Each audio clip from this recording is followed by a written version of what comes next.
కుమారులకు తండ్రులే అలంకారము. ఈ అలంకారం ఉన్నంతసేపు తండ్రి విలువ తెలియట్లేదు. అలంకారం పోయిన తర్వాత అప్పుడు చాలా మందికి తండ్రి విలువ తెలుస్తుంది. కష్టం వచ్చింది, కష్టం వస్తే పిల్లలు వెంటనే ఫోన్ చేసేది ఎవరికి చెప్పండి? వెంటనే ఎవరు గుర్తొస్తారు?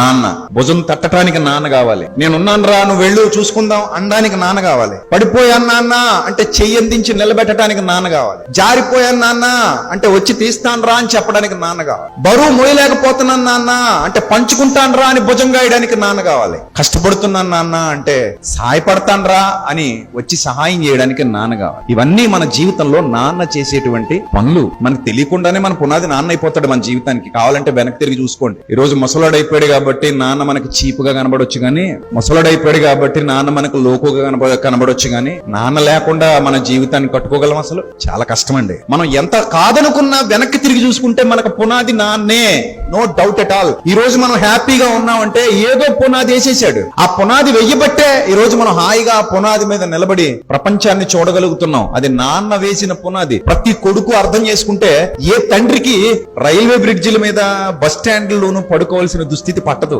మన కడుపు నింపటం కోసం నాన్న ఎండలో నలిగిపోయాడు, కష్టపడ్డాడు. మన కడుపు నింపటం కోసం తన కడుపు మార్చుకున్నాడు. తను చెప్పులు కొనుక్కోవడం మానేసి పిల్లలకి చెప్పులు కొని, తన బట్టలు కొనుక్కోవడం మానేసి పిల్లలకు బట్టలు కొని. ఇది నిజమో కాదో మీ జీవితాల్లోకి తొంగి చూసుకోండి. బాధ్యత గల తండ్రులు ఉన్న వాళ్ళు ఎంత అదృష్టవంతులో మీకు అర్థం అవుతుంది.